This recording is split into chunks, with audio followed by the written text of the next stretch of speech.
শুভ সকাল সবাইকে আমন্ত্রণ জানাচ্ছি মেরিল মিল্ক সোববার রাঙা সকাল অনুষ্ঠানে। সুন্দর সকাল, সারাটা দিন মানসিক চাপবিহীন কাটুক সেই প্রত্যাশা জানিয়ে শুরু করছি আমাদের আজকের রাঙা সকাল। 2 ঘন্টা জুড়েই আয়োজন রয়েছে, পুরো রাঙা সকাল পরিবার থাকছে। একই সঙ্গে আছি কাজী রওশনরা সাকি, আছি আমি আনিসুল ইসলাম। আমার পক্ষ থেকেও সুন্দর একটি সকালের শুভেচ্ছা প্রিয় দর্শক। যেমনটি বলছিলে সুন্দর সকাল, শুধু সুন্দর সকাল নয়, চমৎকার একজন অতিথি, তার অনুপ্রেরণার গল্প, তার এগিয়ে যাওয়ার গল্প শুনবো। নিশ্চয়ই নিশ্চয়ই। কেমন আছো তুমি? ভালো আছি, তুমি কেমন আছো? আমিও ভালো আছি। চলো আর দেরি না করি, তুমি যেহেতু বলেই ফেললে, এই মানুষটাকে জানি, আসলে মানুষটা কে, চলো জেনে নিই। প্রিয় দর্শক, আমাদের আজকের রাঙা সকালের অতিথি উন্নয়ন সংগঠক ফরিদা ইয়াসমিন। শুভ সকাল। শুভ সকাল। শুভ সকাল। কেমন আছেন? খুব ভালো, আপনারা কেমন আছেন? আমরাও ভীষণ ভালো আছি এবং আপনার আলোয় আলোকিত হব আজকে পুরোটা দিন।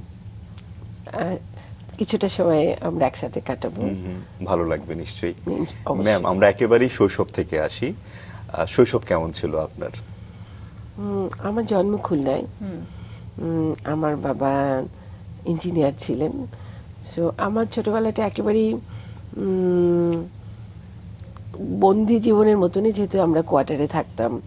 এবং আমার যখন 3.5 বছরের মতো বয়স, তখন স্বাধীনতা যুদ্ধ শুরু হলো। এবং যুদ্ধ পরবর্তীতে 8-10টা শিশুর থেকে একটু ভিন্ন ছিল, কারণ তখন দেশে একটা অস্থিতিশীলতা ছিল, বাট তার মধ্যে ভালো ছিল। আপনার তো পুরোটা সময় কেটেছে খুলনা, সাতক্ষীরা, বাগেরহাটে। জি, সেই বাবা সেই সরকারি কোয়ার্টারে। জি জি, অবশ্যই। আর সেখানকার পরিবেশ তো তুলনামূলকভাবে অনেক চমৎকার হয়। আশেপাশের মানুষদের সঙ্গে বন্ডিংটা অনেক ভালো থাকে, সবাই সকালে খেলতে বের হয়। মানে সকালে তো স্কুলে যাওয়া হয় একসঙ্গে, আবার বিকেলের সময়টা খুব চমৎকার কাটে। কেমন ছিল? ক্যাম্পাস বেসড হয়, যেটা সরকারি কর্মকর্তাদের বাচ্চারা, তাদের নিজস্ব একটা ক্যাম্পাস থাকে, বেশ প্রোটেক্টেড। এক হিসেবে আমি প্রিভিলেজে ছিলাম। যদিও সেই সময়টা আমি বলছি স্বাধীনতা পরবর্তী বাংলাদেশের কথা, তখন দেশে অনেক চ্যালেঞ্জ ছিল, খাদ্য সংকট ছিল, খেলার মতো নিয়ে ছিল না। আমি যখন প্রথম স্কুলে যাই, তখন আমাদেরকে বই খাতা দিত ইউনিসেফ, এবং গুঁড়া দুধ দেওয়া হতো নিউট্রিশনের জন্য। ডিফারেন্ট ছিল, একেবারেই আজকের মতন না। So I am very privilege যে সেই শৈশবের থেকে আজকে পর্যন্ত দেশের টানা পরিবর্তনগুলো দেখার সুযোগ হয়েছে আমার। নিশ্চয়ই নিশ্চয়ই। ম্যাম, একটু যদি আমরা পরিবারটা নিয়ে শুনি। যতটুকু জেনেছি যে আপনারা 5 ভাই বোন। জি। এবং আপনার অবস্থান আমি সবার বড়। জি, তো সবকিছু মিলে নিশ্চয়ই একটা দায়িত্ব তো সবসময় কাজ করেছে, যেটা হয় আমাদের দেশে, আমাদের সোসাইটিতে। মিডল ক্লাস ফ্যামিলি, বড় সন্তান, একটা এক্সপেকটেশনও থাকে বাবা মার। সবকিছু মিলে যদি একটু পরিবারটা নিয়েও জানি। আচ্ছা, আমার বাবার নাম ফিরোজ আহমেদ, উনি এলজিডির ইঞ্জিনিয়ার ছিলেন। আমার মা গৃহিণী। আমরা 5 ভাই বোনের আমি বড়। আমরা 3 বোন 2 ভাই।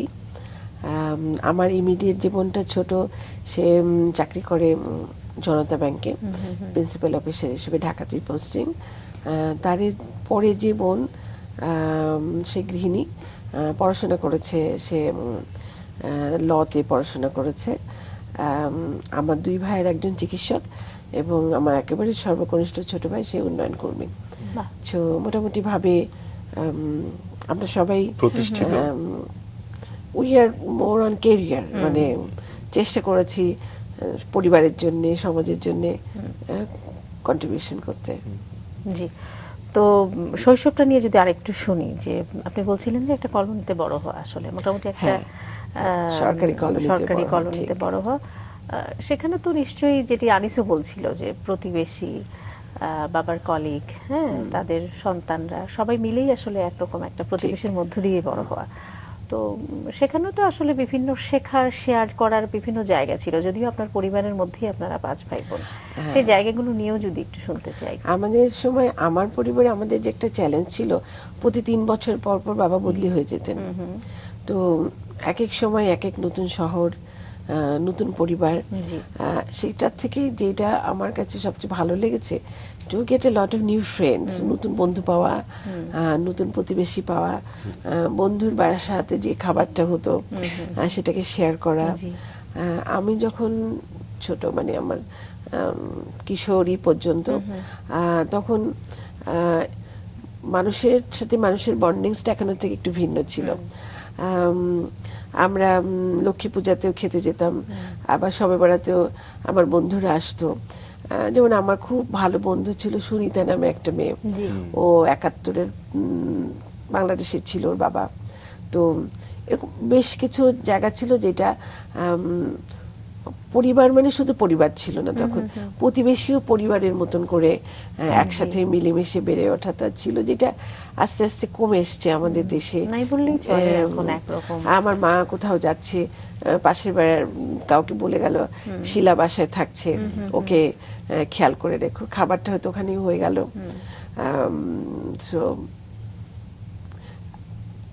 খেলাধুলার ক্ষেত্রে সুযোগ কম ছিল, পড়াশোনার প্রচুর চাপ ছিল। আচ্ছা। আমার মা ভীষণ কড়া ছিলেন। মার চিন্তা ছিল ছেলে মেয়েকে খাওয়াতে হবে আর খুব করে লেখাপড়া করাতে হবে, ভালো রেজাল্ট করতে হবে। আমাদের সময়টায় লাইফে কোনো শর্টকাট ছিল না তো, আর আমার ফাদার ইঞ্জিনিয়ার ছিলেন, প্রফেশনাল ছিলাম। সো লাইফ মানে তো লেখাপড়া করতে হবে, নিজের পরিচয় তৈরি করতে হবে, বাবার থেকে বড় হতে হবে, এরকম একটা ব্যাপার ছিল। খেলাধুলা হতো মার ওই রেশনের মধ্যে থেকে, ঠিক আছে হোম টাস্ক হয়েছে, ঠিক আছে এবার যাও একটু খেলে আসো, খেলবা কিন্তু যেন গায়ে মাথায় বেশি ধুলা না লাগে, সামথিং লাইক দিস। একদমই ম্যাম, এই যে বলছিলেন যে মানে শর্টকাট কোনো প্রসেস আসলে ছিল না, মানে পুরোটা প্রসেসই লং টার্ম একটা প্রসেস। সেই জায়গা থেকে পড়াশোনার বাইরে বাবা মার আর কোনো গাইড কি ছিল? মানে আমি জানতে চাই যে যদিও ওই সময় এক্সট্রা কারিকুলাম অ্যাক্টিভিটি খুব ছিল, কমই আসলে অ্যালাউ হতো বা অ্যালাউ করতো। অ্যালাউ ছিল। আমি যে স্কুলটা পড়াশোনা করেছি, আমি তো 4টে স্কুলে পড়াশোনা করেছি এসএসসি পাস করার আগে। 2টা স্কুল ছিল খুবই পুরনো, যেখানে আমাদেরকে যোগা শেখানো হতো, ক্যারাতে শেখানো হতো, মিউজিক ছিল, আরবিও ছিল, সংস্কৃত ছিল, রান্না বান্না ছিল, আবার ক্ষেত পরিষ্কার করতে হতো। তার মানে আজকের থেকে ওখানে যে পার্থক্যটা আমি এক্সপিরিয়েন্সড হয়েছি, যে ছেলে মেয়েদেরকে এক এক সব কিছু শেখানো হতো। আমি শুধু একটা জিনিস নতুন শিখেছি, আমাদের ক্লাস 8-এর পরে আমাদের গার্হস্থ্য অর্থনীতি হলো, তখন আমি জামা রিপু করা শিখলাম, আর ছেলেরা তখন হচ্ছে লাঙল চালানো শিখলো। এছাড়া বাকি পুরোটাই আমাদের এক্সট্রা কারিকুলার অ্যাক্টিভিটিসটা, যেমন গার্লস গাইড আমাদের সময় একদম বাধ্যতামূলক ছিল। আমাদের যে ডে অবজারভেশনগুলো হতো আমাদেরকে পারফর্ম করতে হতো। আমার পরিবার বা স্কুল থেকে কোনো বাধা ছিল না, আমার মেধা অনুসারে আমি চর্চা করতে পেরেছি। বাহ, চমৎকার। আর পরিবারের কাছ থেকে নিশ্চয়ই অনেক বেশি প্রায়োরিটিও পেয়েছেন। I was very privileged from my family. কন্যা সন্তান হিসেবে সাধারণত দেখা যায় কি একটা প্রতিবন্ধকতা থাকে, সেই ধরনের কি কোনো কিছু ফেস করেছেন? আমার পরিবারে আমার জন্য স্কাই ওয়াজ দ্য লিমিট। আমার বাবা আমাকে কখনো বুঝতে দেননি যে আমি কন্যা সন্তান হিসেবে আমার এটা করা উচিত, এটা করা উচিত না। আমি যখন ইউনিভার্সিটিতে ভর্তি হতে আসি, যদিও শৈশব পার হয়ে চলে আসছে, সেদিন স্ট্রাইক ছিল বাংলাদেশে, সকল বাস চলাচল বন্ধ ছিল। আমার বাবা আমাকে একা, আমার তখন 18 বছর বয়স, আমাকে একটা পুলিশ ভ্যানের পিছনে তুলে দিয়েছিলেন, যে পুলিশের গাড়িটা ঢাকায় আসতেছে, আমাকে ওকে নামায় দিবে, কারণ আমার অ্যাডমিশন টেস্ট ছিল। আচ্ছা, এটা দিয়ে আমি দুটো জিনিস আমি বলতে চাচ্ছি। একটা হলো তখন মানুষের প্রতি মানুষের এতটা আস্থা ছিল যে পুলিশ ভ্যানে আমার মেয়েটা একা গেলে সে নিরাপদ, পুলিশ মানেই হচ্ছে আমার মেয়েটা নিরাপদ। আর আমার বাবা এতটাই চেয়েছিলেন যে আমি ইউনিভার্সিটিতে অ্যাডমিশন টেস্টটা দেই এবং আমি পাশ করে প্রতিযোগিতায় থাকি। ম্যাম, আপনার কথা শুনে যতটুকু বোঝা যাচ্ছে যে একটা শিক্ষানুরাগী ফ্যামিলি আপনার। বাবা মা দুজনেই আসলে শিক্ষার প্রতি অনেক বেশি আগ্রহী ছিলেন। এবং 71-এর কথা বলছিলেন আপনি, যদি আমরা ভুল না করে থাকি, আপনি তো তখন খুব ছোট, 3.5 বছর। আপনি হারিয়ে গিয়েছিলেন, এমন কোনো ঘটনা কি ঘটেছিল?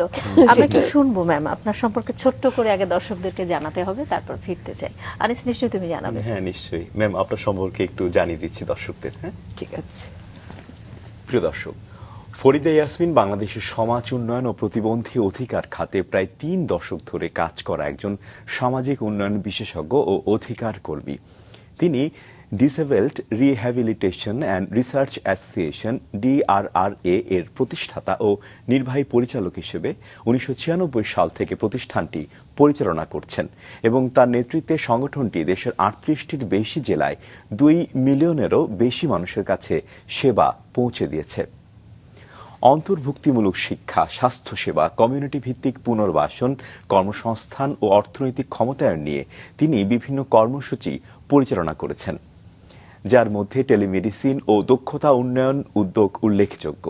জাতীয় পর্যায়ে প্রতিবন্ধী অধিকার ও অন্তর্ভুক্তিমূলক নীতি প্রণয়ন প্রক্রিয়ায় তিনি সক্রিয়ভাবে যুক্ত এবং জাতিসংঘ সহ আন্তর্জাতিক ফোরামে বাংলাদেশকে প্রতিনিধিত্ব করেছেন।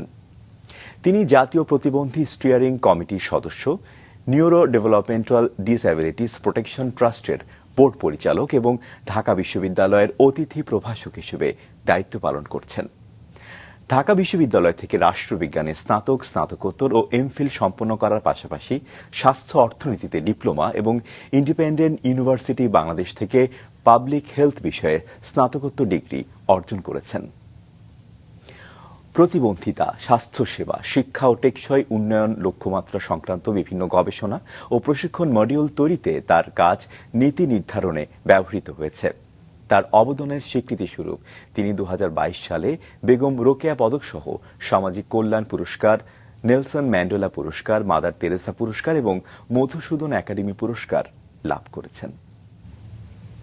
চমৎকার কিছু কাজ এবং কিছু অর্জন, যেটা আসলে পুরো জীবন জুড়েই থাকে। আমরা ম্যাম যে প্রসঙ্গে ছিলাম, সেই মুক্তিযুদ্ধে হারিয়ে যাওয়ার গল্প একটু শুনি। খুবই ইন্টারেস্টিং। আমার ফাদার মুক্তিযুদ্ধের সময় চাকরি করতেন, সরকারি চাকরি করতেন।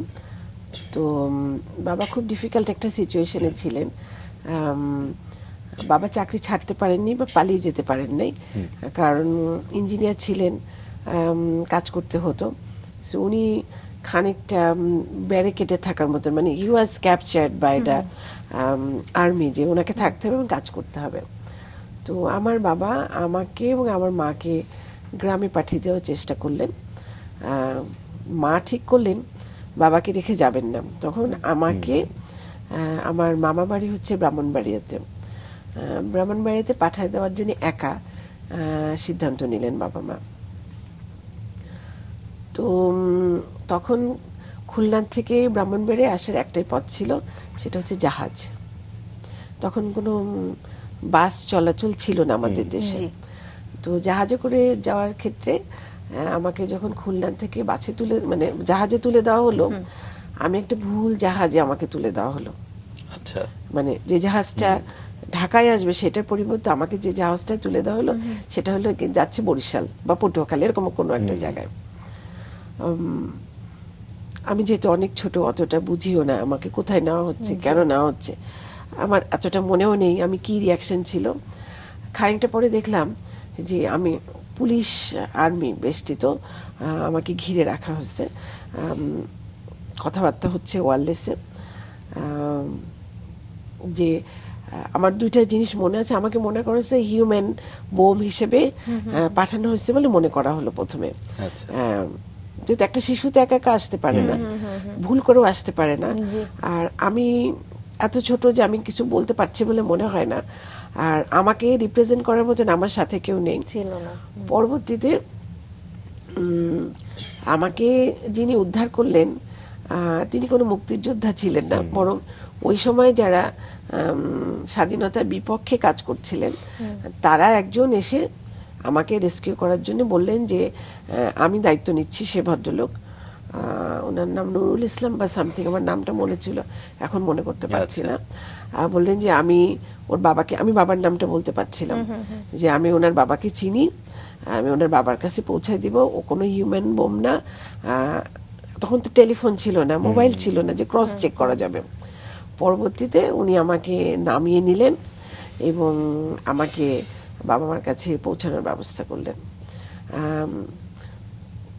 ওখানে যদি ওই ভদ্রলোক আমার বাবাকে না চিনতেন, অ্যাকনোলেজ না করতেন, আমাকে যদি হিউম্যান বোম হিসেবেই চিন্তা করা হতো, তাহলে আজকের এই আমি হয়তো আসতে পারতাম না। তো এটা আমার কিছু কিছু আমার এই স্মৃতিটা আমার যখন চিন্তা করি তখন আমি ভাবি যে মানুষের জীবন কত বদলে যেতে পারতো, কত বদলে যায় সিচুয়েশনাল। এটা আমি অনেক ছোট থাকার পরও এটা ট্রমাটা আমার খানিকটা এখনো মনে আছে, কারণ অতগুলান মানুষ, আমি বসে আছি, আস্তে আস্তে আমার পাশ দিয়ে ধরে বালির বস্তা তুলে দিল, ঘিরে দিল, যেন আমি যদি বোম হই তাহলে ফেটে টেটে যাবে। আমি তো পরে এটা আমি ওনাকে ভাইয়া বলে ডাকতাম, বহুদিন ওনাকে আমরা চিনতাম। ভদ্রলোক আমাদের কোনো ফ্যামিলি মেম্বার ছিলেন না, কিন্তু আমার ফাদার যেহেতু ইঞ্জিনিয়ার ছিলেন, আমার ফাদারকে উনি চিনতেন, উনি ভলেন্টারিলি ওই সময় ছিলেন এবং উনি আমাকে রেস্কিউ করে উনি পরিচয় দিলেন যে আমি এই বাহিনীর একজন সদস্য, ও মুক্তিযোদ্ধা পরিবারের কেউ না, ওর বাবা চাকরি করে, ও ছোট মানুষ, এবং আমাকে তারপর রেস্কিউ করে ওইখান থেকে জাহাজে করে ফেরত এনে বরিশালে নিয়ে গেলেন, বরিশাল থেকে তারপরে আবার খুলনা নিয়ে আসলেন।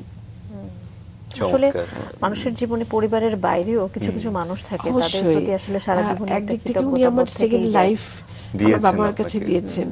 আপনি ভাবেন ওই সময় যদি আমি হারিয়ে যেতাম, কত শিশু নিশ্চয়ই এইভাবে হারিয়ে গেছে। নিশ্চয়ই নিশ্চয়ই নিশ্চয়ই। এবং পরিবারের তো আসলে একটা মানে নতুন একটা প্রাপ্তি হলো না? অবশ্যই আমার মা ভেবেছিলেন যে আমি আর কখনো ফিরবো না। এবং তাহলে কি মানে অল্প সময়ের মধ্যেই আপনি পরিবারের কাছে পৌঁছে গেলেন?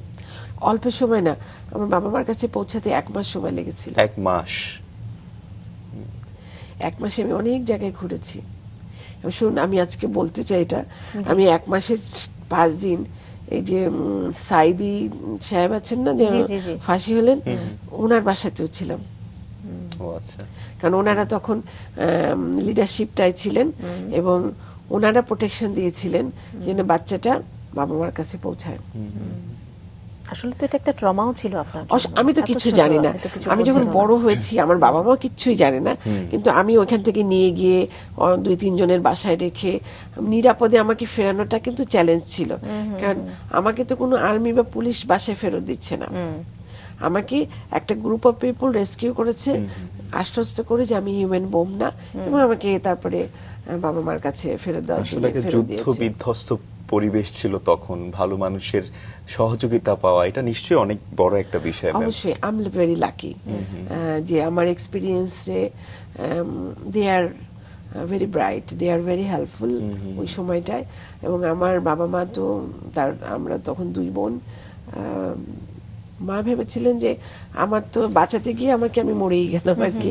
কারণ মা যখন খোঁজ পেলেন যে আমি মামা বাড়ি পৌঁছাইনি, তখন বুঝতেই পারছেন তাহলে আমি কোথায় চলে গেলাম। একটা সময় পরে আমি ফিরলাম মা বাবার কাছে, মামা বাড়ি আর যাওয়া হয়নি, বাবা মার সাথেই পুরো যুদ্ধের সময়টা একসাথে ছিলাম আমরা।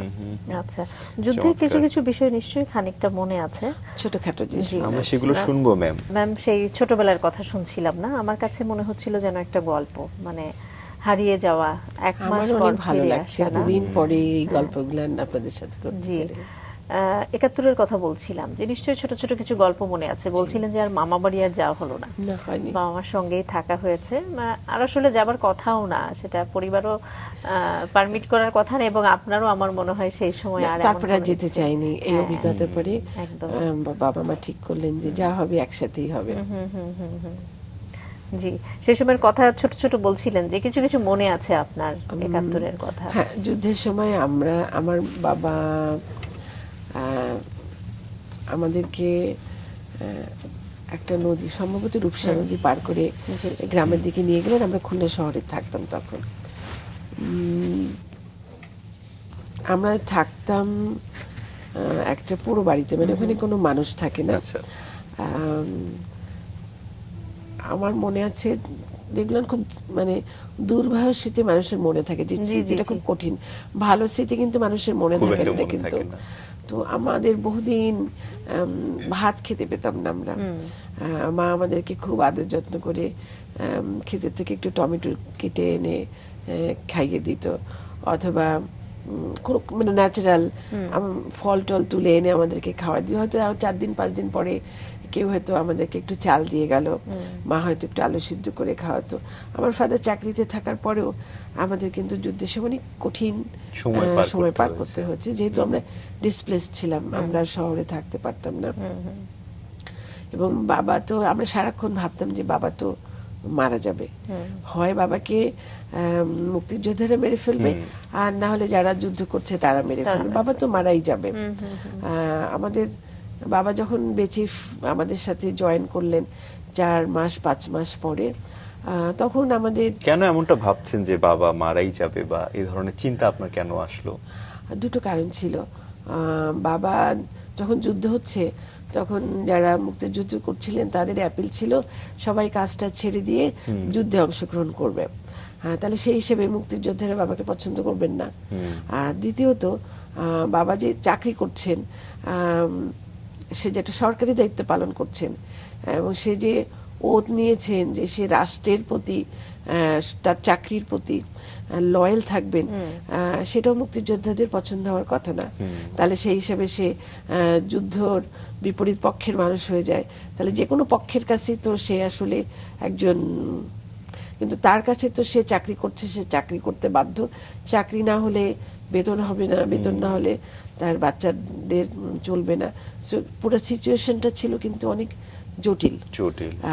আর বাবা তো চলে আসতে পারছিলেন না, কারণ ইঞ্জিনিয়ার হিসেবে তার দায়িত্ব ছিল কাজ করার। পরিবার না, শুধু রাষ্ট্রের দায়িত্ব। সে তার আন্ডারে ডাকবাংলো ছিল, সেখানে আর্মি অফিসাররা থাকতো, এগুলো সবই বাবাকে বাধ্যতামূলকভাবে করতে হতো। মানে সে ওখান থেকে চলে যেতে পারেননি, পালিয়ে যেতে পারেননি, তার মানে উনি ওখানে রয়ে গেছেন। চলে আসতে পারলেন না প্রায় 4-5 মাস পরে যুদ্ধ শুরু হওয়ার। আমাদের সাথে বাবা ফুল ফ্লেজে তখন জয়েন করেন। জি ম্যাম, যুদ্ধের পর তো আস্তে আস্তে বড় হতে থাকলেন, পড়াশোনাটাও শুরু হলো। স্কুল কলেজ কি খুলনাই থাকলো? আমি 4টে স্কুলে পড়েছি। আচ্ছা। প্রথমে খুলনা 2টা স্কুলে, তারপরে বাগেরহাট হাই স্কুল, ওখানে আমি প্রাইমারি লেভেলে পড়ি, তারপরে সাতক্ষীরা গার্লস স্কুল। সো আমি 4টে স্কুলে মিলে এসএসসি পাশ করেছি। আচ্ছা। বাবার চাকরির সুবাদে বারবার পরিবর্তন করতে হতো। জি। বা চমৎকার। আপনার শৈশবে আপনি বেশ সৃজনশীল কাজে যুক্ত ছিলেন, বিতর্ক করতেন। হ্যাঁ, আমাদের সময় তখন কালচারালি খুব সাউন্ড ছিল। আমাদেরকে তখন শেখানো হতো গ্রুপ ডান্স, যেমন রবীন্দ্রনাথের বিভিন্ন যে গীতিনাট্য, তারপরে হচ্ছে এগুলো আমাদেরকে প্র্যাকটিস করানো হতো এক্সট্রা কারিকুলার অ্যাক্টিভিটিসের পার্ট হিসেবে স্কুলে। তো এটা আমাদেরকে করা হতো। এক কথায় স্কুলের পৃষ্ঠপোষকতাতেই এই কাজগুলোর সাথে আমাদেরকে যেমন বেদের মেয়ে শেখানো হতো, আবার একই সাথে হামনাথও চর্চা করানো শেখানো হতো। মানে এখানে কালচারাল বিষয়টা ধর্মের মধ্যে আটকানো ছিল না। একটা মানুষকে সবই শিখতে হবে,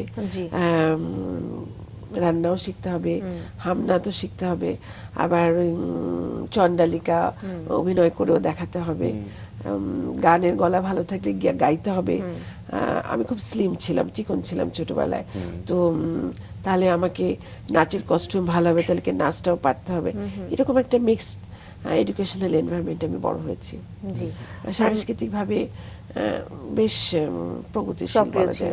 এবং এই শৈশবের এই চমৎকার অভিজ্ঞতাগুলোই আসলে এগিয়ে যাওয়ার ক্ষেত্রে একটা চমৎকার ভূমিকা পালন করেছে আপনার জীবনে, তাই না? অবশ্যই। আমার শৈশব কৈশোর আমাকে দুটো জিনিসকে খুব তৈরি করেছে, যেটা আমি বড় হয়ে বুঝতে পেরেছি। সেটা হলো নন নেগোশিয়েবল মানসিকতা, যে আমি যেটা করতে চাই সেটা আমাকে করতে হবে। এটা আমার শৈশব আমাকে শিখিয়েছে।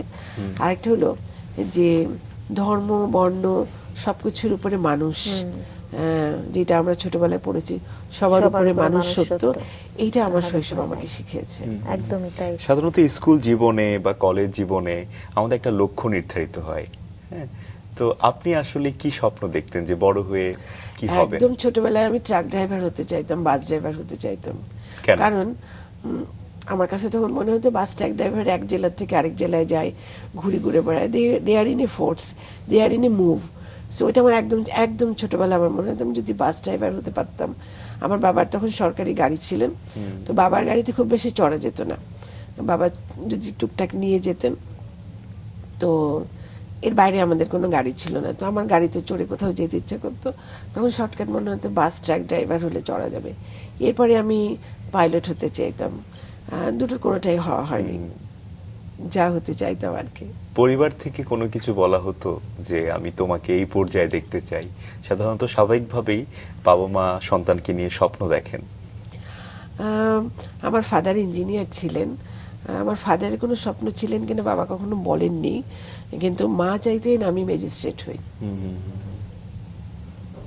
বিসিএস দিয়ে বিচারক না ম্যাজিস্ট্রেট, একদম সুনির্দিষ্টভাবে নির্বাহী ক্ষমতা সম্পন্ন কারোর হওয়া।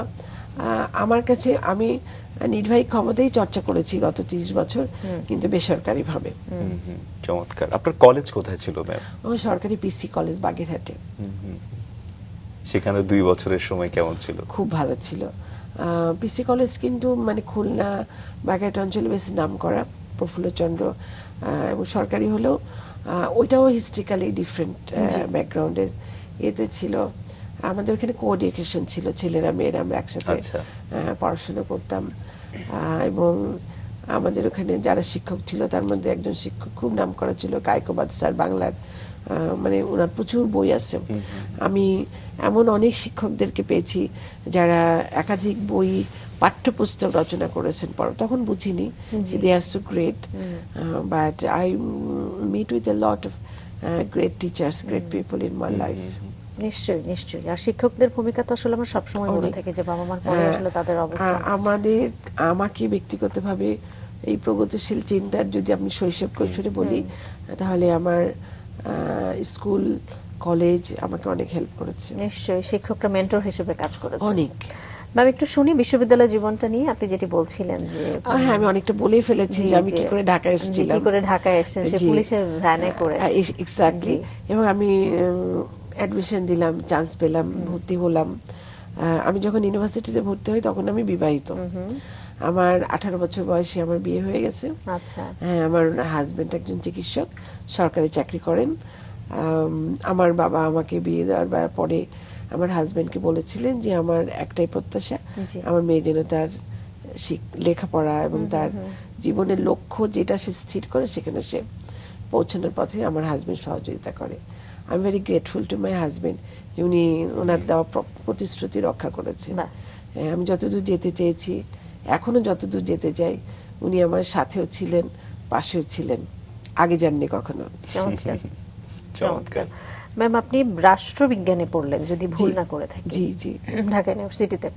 রাষ্ট্রবিজ্ঞানে পড়ার পরই কি আপনি ডিসিশন নিলেন যে আপনি জনস্বাস্থ্যতেও কোনো পড়াশোনা, পাবলিক হেলথে? না, আসলে আমার পড়াশোনাটা, আমি প্রথম যখন পলিটিক্যাল সায়েন্স অনার্স মাস্টার্স পড়ি তখন আমাদের সময় বেশ কিছু মানে ফেমাস টিচার ছিলেন, যেমন সর্দার ফজলুল করিম, নামটা জানার কথা। উনি আমাদের দেশের একজন দার্শনিক বলা যায় ওনাকে। তো আমরা যখন ইউনিভার্সিটিতে পড়ি তখন এরশাদের স্বৈরাচার বিরোধী আন্দোলন, তো আমরা একটা অন্যরকম স্বাধীনতা পরবর্তী, এখন আপনারা যেমন জেনজির কথা বলেন, আমাদের সময় তখন আমরা ওরকম একটা প্রগতিশীল চিন্তা চেতনার মধ্যে ছিলাম। দেশ বদলাতে হবে, দেশ গঠন করতে হবে, নিজের কথা ভাবলে হবে না, বিলাসিতা করা যাবে না, দুটো জামার বেশি পরা যাবে না, দামি ব্যাগ পরা যাবে না, এরকম একটা আদর্শ আমাদের মাথায় ঢুকিয়ে দেওয়া হয়েছিল। আমাদের শিক্ষকরা ঢুকিয়ে দিলেন। সেখান থেকে আমি যখন ইউনিভার্সিটি অনার্স মাস্টার্স পাস করলাম, এমফিল করছি, তখন আমার হাজবেন্ডের সুবাদে আমি কিছু সোশ্যাল ওয়ার্কের সাথে সম্পৃক্ত হই এমফিল পড়াশোনা করাকালীন সময়। সেখান থেকেই আমি প্রথম, সেটা 95 সালের শেষের দিকের কথা, আমি প্রতিবন্ধী জনগোষ্ঠীর সংস্পর্শে আসি। তার আগে এই বিষয়টা আমার জ্ঞান শিক্ষার বিষয়বস্তু ছিল না। আমি পলিটিক্যাল সায়েন্সে পড়াশোনা করার পরে আন্তর্জাতিক বিষয়ে আমার থিসিস ছিল, মাস্টার্স ছিল। আমি হিউম্যান রাইটসে এমফিল করেছি। তো আমার ফোকাসটা ছিল মানবাধিকার এবং পলিটিক্স। আপনি বেনজির ভুট্টোর মতন আমি হইতে চাইতাম, যে রাজনৈতিক বিশ্লেষক হব, আর রাজনীতিকে বিশ্লেষণ করে দেশের কাজে আসবে, এরকম একটা ভাবনা ছিল। স্যাররাই আমাদের মাথায় ওই জিনিসটা পুশ করেছিলেন, ঢুকিয়ে দিয়েছিলেন যে বই লিখতে হবে, গবেষণা করতে হবে, পলিটিক্যাল ইকোনমির কথা বলতে হবে, দেশের অর্থনীতি এখন রাজনীতি দিয়ে বিবেচ্য হয়। আমি যখন 95 সালে ডিসেবিলিটি কমিউনিটির সাথে পরিচিত হলাম, ওটা ছিল আমার একটা থট যে আমি বছর দুয়েক এদের সাথে কাজ করব, এদের জন্য কিছু একটা করব। আমি একটু ইন্টারাপ্ট করি, মানে সেই থটটা কিভাবে আসলো? আপনি কি আপনার কোনো কর্মজীবন কর্মজীবনে আচ্ছা। হ্যাঁ এক্স্যাক্টলি। আমি আসলে ওয়ার্ল্ড হেলথ অর্গানাইজেশনের সাথে একটা হেলথ ক্যাম্প অর্গানাইজ করার জন্য আমি যাই। সেটাই সাতক্ষীরায়, আমার প্রথম কর্ম এলাকা সাতক্ষীরা। তো ওখানে যে আমি এত বিভিন্ন ধরনের প্রতিবন্ধী শিশুদের সামনে দেখলাম এবং তাদের পরিবারের কথা শুনলাম, যেটা আমার কাছে মনে হলো যে ইটস ভেরি ডিফিকাল্ট লাইফ। মানে আমার দেখা স্বাধীনতা যুদ্ধের পরে এটা সবচেয়ে আই ওপেনিং ক্রাইসিস ছিল 95 সালে। কারণ তাদের কোনো শিক্ষা ছিল না, তাদের লাইফের কোনো চেঞ্জ ছিল না, স্বাস্থ্যের কোনো বন্দোবস্ত ছিল না, যেই চিকিৎসাটা করলে তারা সুস্থ জীবনে চলে আসতে পারে সেটারও কোনো আইন নীতিমালা কিছুই ছিল না 95 সালে। তো ওয়ার্ল্ড হেলথ অর্গানাইজেশনের নীতিমালা ছিল, তারা সিবিআর গাইডলাইন রোল আউট করছিল তখন প্রথম মডিউলটা। তা আমার হাজবেন্ড তখন তাদের সাথে কাজ করছে সরকারি চাকরির সুবাদে। So my question was are there any option for them?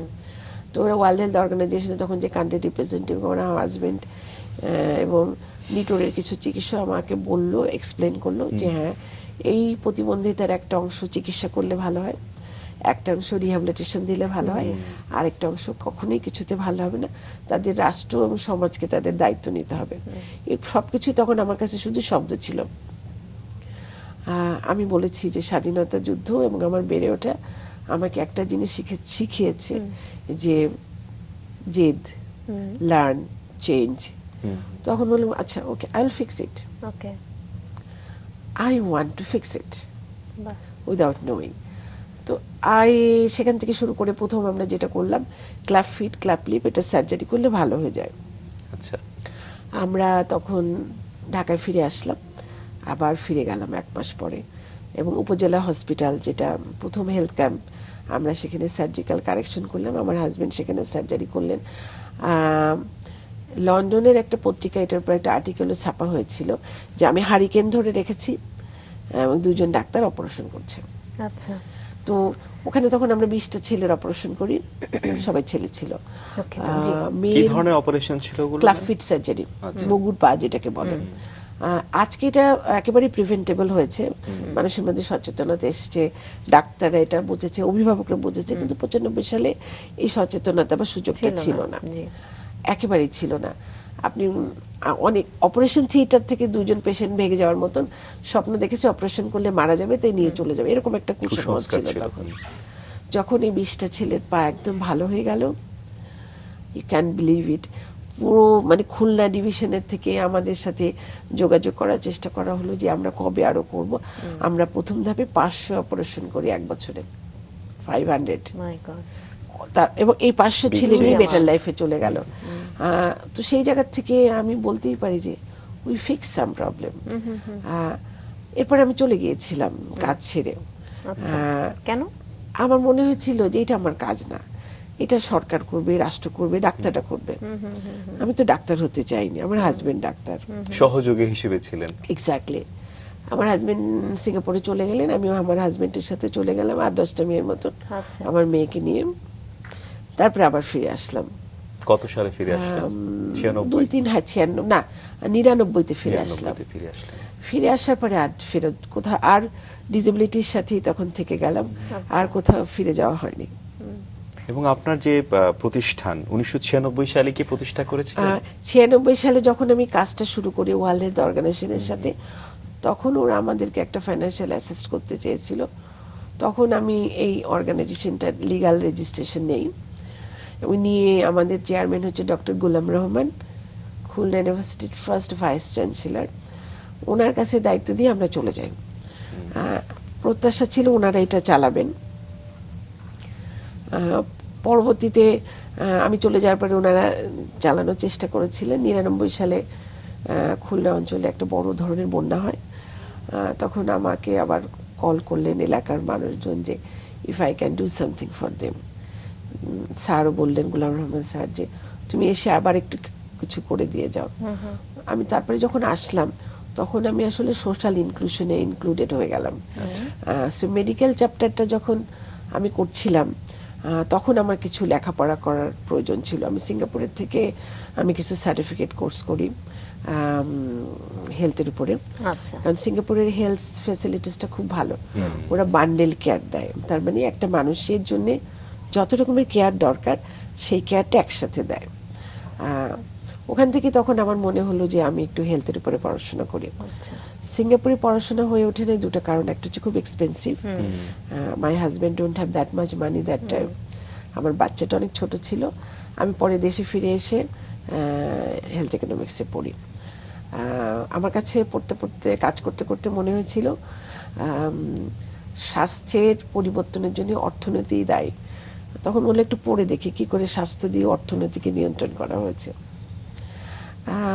I did quite few research on that. সত্যি কথা বলতে কি, আজ থেকে 20 বছর আগে আমি ভাবতাম গবেষণা দিয়ে, পরিশ্রম দিয়ে, নেতৃত্ব দিয়ে অনেক কিছু বদলে ফেলা সম্ভব, এই জেএনজিদের মতোই। তারপরে যখন বয়স 50-এর কোটা পেরিয়ে যায় তখন মানুষ ভাবে ওকে হয়তো এটা আমার জন্য না, অন্য কেউ করবে। তো তবুও ম্যাম আসলে এই ছোট ছোট চিন্তাগুলো একটা সময় বড় বড় চিন্তায় রূপান্তরিত হয়। এক একটা বয়সে এক এক রকম আসলে কি বলে চিন্তা চেতনার একটা উদ্ভব হয় এবং পরিবর্তিতও হতে থাকে সময়ের সঙ্গে সঙ্গে, বয়সের সঙ্গে সঙ্গে।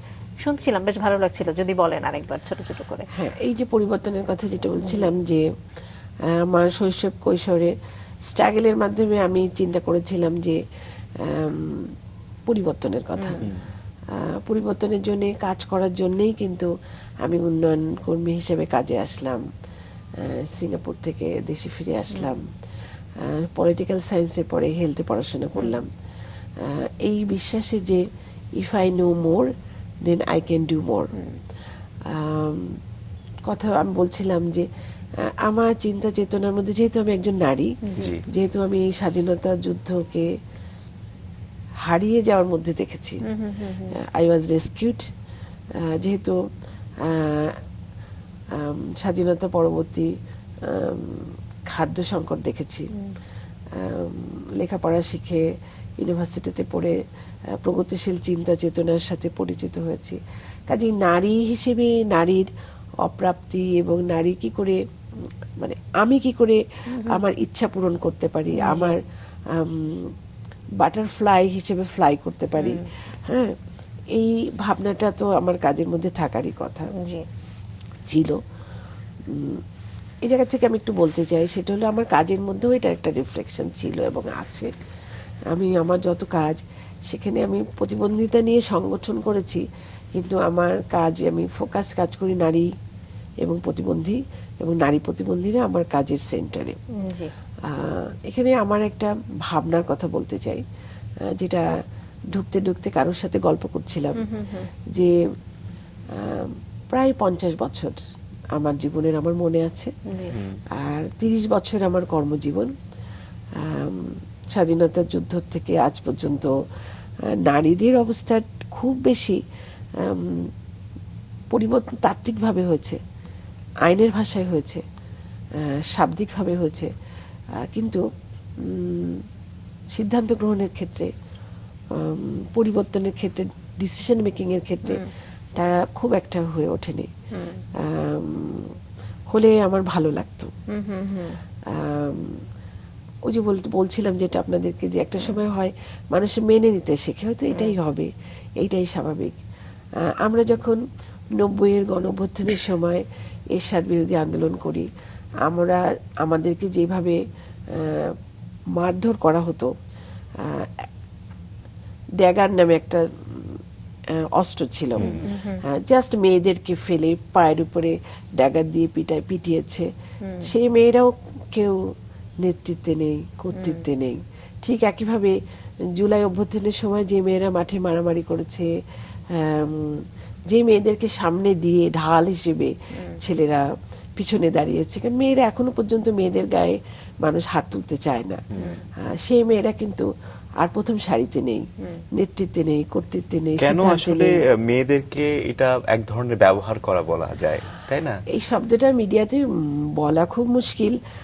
আসলে মেয়েরা বরাবরই একটু, আমি বলতে চাই, নীতির ব্যাপারে তারা একটু শক্তপোক্ত। আপনারা যদি এই জুলাই অভ্যুত্থানে মেয়েদের অবস্থানটা দেখেন, আপনারা দেখবেন আমি এখানে যারার কথাটা বলতেই চাই, ও তো 100% ভোটে পাশ করতো, কিন্তু ও কিন্তু নীতির সাথে আপোষ করেনি। আমরা যখন 90-এর গণঅভ্যুত্থানে ছিলাম, আমরাও নীতির সাথে আপোষ করতে চাইনি। তো আমি এটা বলতে চাই না যে ছেলেরা শুধু নীতির সাথে আপোষ করে, মেয়েরা মনে করে যে এটা এরকম হওয়া উচিত, আমার মতন হলে আমি যাব, না হলে যাব না। মিডিল যে গ্রে এরিয়াটা মেয়েরা কম টাচ করতে চায়। ম্যাম, আপনি যে বলছিলেন যে সিদ্ধান্তের ক্ষেত্রে হোক, নেতৃত্বের ক্ষেত্রে হোক, আসলে মেয়েরা ওই জায়গাটা এখনো পৌঁছতে, কিন্তু আমরা তো আসলে দেখি আমাদের সোসাইটিতে যে অনেক বড় বড় জায়গায় মেয়েরা এখন লিড করছে।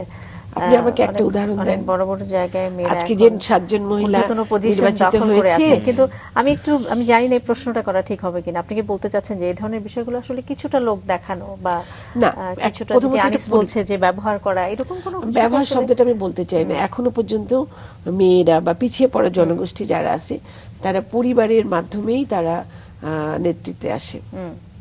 রাষ্ট্র বা সমাজ তাদের জন্য খুব বেশি রাস্তা বা ভেহিকেল তৈরি করে দেয় না।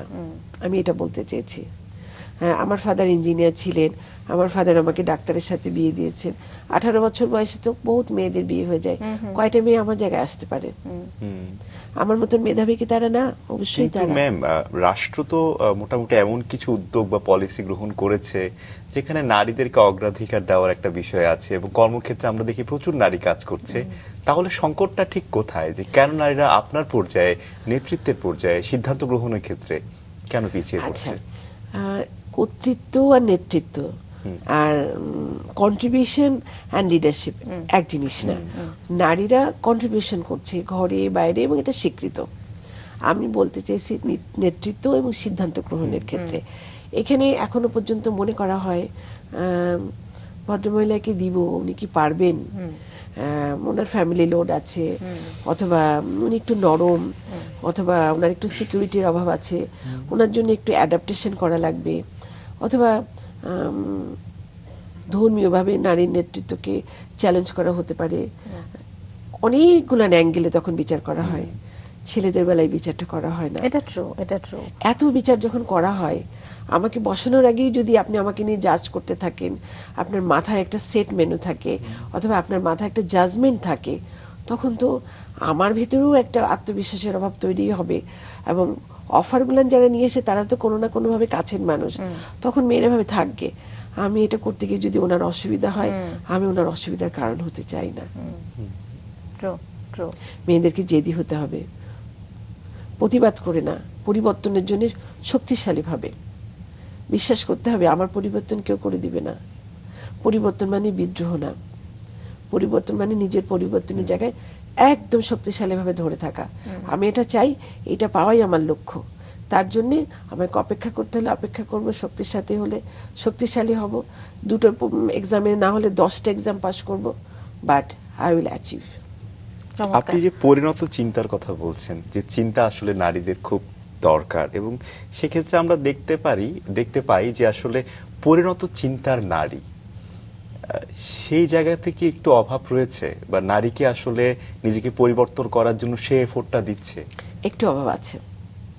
আমি এখানে একটা ছোট্ট অভিজ্ঞতার কথা বলতে চাই। আমি জানি না আপনাদের সময় হবে কিনা। মাসখানিক আগে আমি মানিকগঞ্জের 100 জন কিশোরীর সাথে একটা ডায়ালগ করছিলাম। বলার উদ্দেশ্য ছিল এখনকার ভোট, এবং বিশেষ করে গণভোট। আমরা এনজিও হিসেবে ভোট নিয়ে অ্যাডভোকেসি করতে পারি না, কারণ আমরা কোনো দল বা মতের পক্ষে বা বিপক্ষে বলতে পারি না। আমাদের কাজের উদ্দেশ্য ছিল ওরা কিভাবে ভাবছে, এবং ওরা ভোটটা যেন দেয়। ওরা প্রথম ভোটার হচ্ছে, তাহলে ফার্স্ট ভোট একটা ইমোশনের ব্যাপার। তো এই 100 জনের মধ্যে 60 জন বললো তারা ভোট দিবে না। কেন?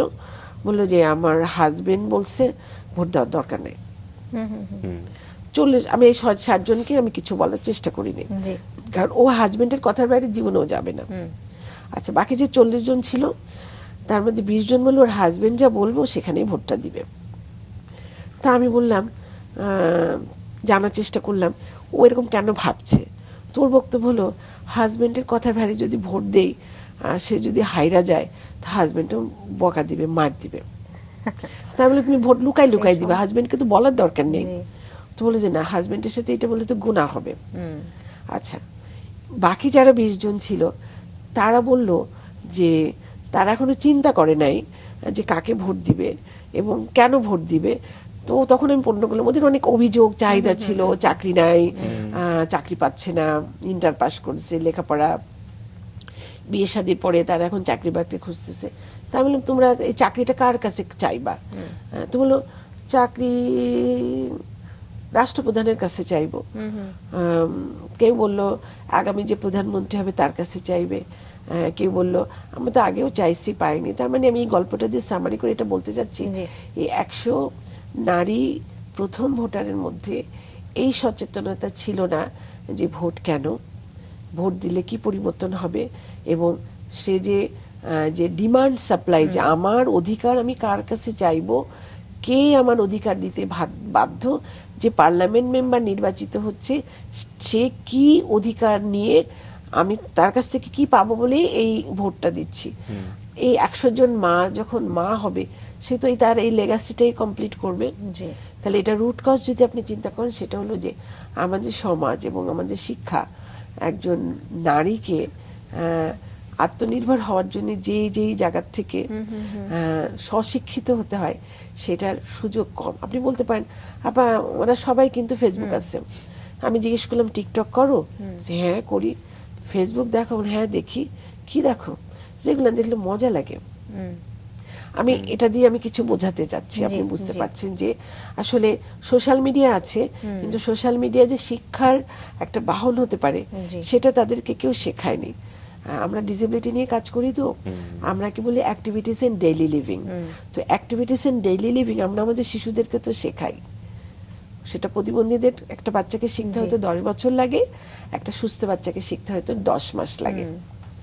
এই যে কিশোরী 18 বছরের মেয়েরা বিবাহিত, তাদের তো সোশ্যাল নর্মস, ডেমোক্রেটিক রাইটস, পাওয়ার হোল্ডার, এর উপরে কোনো শিক্ষা হয়নি। বরং তাদেরকে শিক্ষা দেওয়া হয়েছে স্বামীকে অবাধ্য হলে গোনা হবে, এই গোনা করা যাবে না। একদমই তাই। তবে ম্যাম আমরা আসলে প্রত্যাশী যে নিশ্চয়ই এই জায়গায় কাজ করতে হবে, পরিবর্তন হবে, এই বিষয়গুলো নিয়ে কাজ করবেন আপনাদের মতো আরো যারা রয়েছেন তারা। কাজের মধ্য দিয়ে আসলে পরিবর্তনগুলো নিয়ে আসতে হবে। জায়গা আছে। জি ম্যাম, আমরা একটু আসতে চাই আপনার DRRA নিয়ে, যেটি 1996 সালে আপনি প্রতিষ্ঠা করেছেন। একটি সাধারণ সংগঠন থেকে জাতীয় পর্যায়ের একটা সংগঠন হয়ে দাঁড়ালো। একটু ছোট্ট করে সেই পেছনের গল্প থেকে শুরু করে এখন অবধি জানতে চাই। আমি বলেছি আমার কাজ শুরু করেছিলাম সাতক্ষীরা থেকে, ক্লাফিট অপারেশন করে বাচ্চাদের ভালো করে দেওয়ার একটা লক্ষ্য থেকে। পরবর্তীতে যে বিস্তীর্ণ কাজটা আমার তৈরি হলো সেটা এই প্রতিবন্ধী মানুষের প্রয়োজনের থেকে তৈরি হয়েছে। 96 সালে প্রথম নীতিমালা হলো আমাদের দেশে, তখন খুবই কম সংগঠন কাজ করে, 8-9টা সংগঠন কাজ করে। সিআরপি ছিল তখন। আমার কাজ করার ডাক পড়লো, সরকারের সাথে কাজ করলাম। 2001 সালে তখন প্রথম আইন হলো, সরকারের ডাক পড়লো, যেহেতু নেই কেউ কাজ করার। আইনটা বানানোর বেলায় আমরা যে আইনটা দিলাম সরকার সেই আইনটা রাখলো না, পরিবর্তন করে দিল। আবার কাজ করলাম সরকারের সাথে, সব সরকারি, আমি সকল ধরনের সরকারের সাথে কাজ করেছি। আওয়ামী লীগ, বিএনপি, জামাত ইসলাম, 2টা কেয়ারটেকার, সকল সরকারি সবকিছু নতুন করে স্টার্ট করে, ঠিক স্বাধীনতার মতন। যেমন 71-এ একবার হয়েছে, আবার জুলাইতে একবার হলো। তো আমার এত বেশি কাজ করার বা এত ব্যাপ্তির পিছনে যেহেতু সবাই নতুন করে শুরু করে, আমাদের কিছু কাজ ধারাবাহিকতা রাখতে হতো মানুষের প্রয়োজনে। যেমন একটা শিশু জন্মগ্রহণ করলে তার পুনর্বাসন লাগে, তার শিক্ষাও লাগে। ছেলেটা তো বড় হচ্ছে, মেয়েটা তো বড় হচ্ছে, তাহলে তার সামাজিক নিরাপত্তা লাগে, তার লাইভলিহুড লাগে। তো রাষ্ট্র তো সবসময় আইন তৈরি করে সরকার পরিবর্তনের সাথে সাথে আবার নতুন করে শুরু করছে। তখন আমাদের মতন যারা বেসরকারি সংগঠন, আমরা প্রোগ্রামেটিক অ্যাপ্রোচে যারা কাজ করি, তারা এই কাজগুলোকে ছেড়ে আসতে পারেনি। সেইটা করতে করতেই দেশের সাথে সাথে বিদেশে কিছু, আমি বিদেশ নির্ভর কম কাজ করেছি, তবে জাতিসংঘের সাথে আগেও কাজ করতাম, এখনো করি। তো জাতিসংঘের সঙ্গে কাজ করতে করতে পলিসি ডেভেলপমেন্টে কিছু কাজ করা, সকল সরকারি চেষ্টা করেছে আইন নীতিমালাতে অনেক গুরুত্ব দিতে। আমার প্রতিষ্ঠান চেষ্টা করেছে, এখনো করছে, সরকার যে আইন নীতিমালা তৈরি করেছে সেটাকে কি করে রোল আউট করা যায়। এই জন্যই কাজটা একটু ব্যাপ্তি হয়ে গিয়েছে। এবং আপনার অনেক আরো কিছু কাজ রয়েছে ম্যাম, টেলিমেডিসিন বা দক্ষতা উন্নয়ন বিষয়ে টেলিমেডিসিনটা আমরা শুরু করি কোভিডের সময়। আচ্ছা, প্রতিবন্ধী মানুষের কাছে স্বাস্থ্য সেবা পৌঁছায় দেওয়ার তখন কোনো ব্যবস্থা ছিল না। আমরা ওই টেলিমেডিসিনের সাথে কিন্তু হেলথ ইন্স্যুরেন্সটা ইন্ট্রোডিউস করি এবং প্রতিবন্ধীদের এই ইন্স্যুরেন্সটা সরকারিভাবে গৃহীত হয়। সরকার পরিবর্তনের পরে এটা থাকবে কিনা জানি না, দরকার ছিল। আমরা স্বাস্থ্য মন্ত্রণালয়ের সাথে একসাথে কাজ করেছি এমইউ করে, যে সরকারের এক্সিস্টিং স্বাস্থ্য ব্যবস্থার মধ্যেই প্রতিবন্ধীদের স্বাস্থ্যটা হবে, এক্সিস্টিং শিক্ষাকে অ্যাডাপ্ট করতে হবে প্রতিবন্ধীদের শিক্ষার জন্য। নীতিগতভাবে অনেক পরিবর্তিত হয়েছে, কিন্তু ঠিক যে গ্রাউন্ডে যে পরিবর্তনগুলো সেটা অনেক ক্ষেত্রে হয় নাই। তো আমাদের সংগঠন যে কাজটা করে তারা আসলে একটা মডেল ডেভেলপ করে, মডেল ডেভেলপের একটা পর্যায়ে সরকারের সাথে পার্টনারশিপ করে, তারপরে চেষ্টা করে সরকারকে সেই মডেলটা বুঝিয়ে দিতে, যেহেতু মডেলটার শেষের 3 থেকে 6 বছর আমরা সরকারের সাথে একসাথে কাজ করি। এবং আপনি শিক্ষক হিসেবেও কাজ করছেন, প্রভাষক হিসেবে ঢাকা এটা বিশ্ববিদ্যালয়ে। এটাকে বলে অনারারি ডেকে নিয়ে করা, যেহেতু আমি ডিসেবিলিটি ইনক্লুশনে এবং ইকোনমিক্সের সাথে এবং পলিটিক্যাল অনেকগুলো বিষয়ে পড়াশোনা করেছি এবং প্রায় 30 বছর ধরে একটা বিষয়ের উপরে আছি। এরকম মানুষের সংখ্যা তো একটু কম যারা একাডেমিকভাবে একটা বিষয় নিয়ে কাজ করছে। আমি অ্যাক্টিভিস্ট হিসেবে কম কাজ করেছি, আমি সিস্টেম চেঞ্জের পিছনে বেশি কাজ করেছি, পলিসি মেকিং বেশি কাজ করেছি। আমি বিশ্বাস করি এখনো যে মাঠে রাস্তায় দৌড়ায় যে পরিবর্তনটা হয় সেটা স্থায়ী হতে সময় লাগে, কিন্তু আইন বা নীতি পরিবর্তনের মাধ্যমে যদি কিছু করা যায় সেটা ঠিকঠাক থাকে। একদমই তাই ম্যাম। ভবিষ্যতে বাংলাদেশের প্রতিবন্ধীদের অন্তর্ভুক্তিমূলক কি বলে উন্নয়নের জন্য যদি আমি বলি যে কোন বিষয়গুলোকে আসলে আমাদের অগ্রাধিকার হিসেবে গণ্য করা উচিত? অনেক বিষয় করতে হবে, কিন্তু আমি সংক্ষেপে যেটা স্টেটমেন্ট আকারে বলতে চাই সেটা হলো যে প্রতিবন্ধীদেরকে অবজেক্টিভ হিসেবে না দেখে সাবজেক্ট হিসেবে দেখতে হবে। এই পর্যন্ত যত নীতি আইন প্রকল্প তৈরি হয়েছে সেগুলোকে মূল্যায়ন করে যেটা কাজের ছিল, প্রতিবন্ধীরা যেটা থেকে উপকৃত হচ্ছিল সেটাকে পরিচালনা করতে হবে। আর যেই মডেলগুলান, যে প্র্যাকটিসগুলান আমাদের দেশের থেকে তৈরি হয়ে আন্তর্জাতিকভাবে পর্যন্ত স্বীকৃত হয়েছে, কিন্তু আমাদের দেশে সেগুলানকে আর দেখা হচ্ছে না, সেগুলানকে ফিরিয়ে নিয়ে আসতে হবে। এক কথায় disability inclusion should be for the people, by the people, of the people.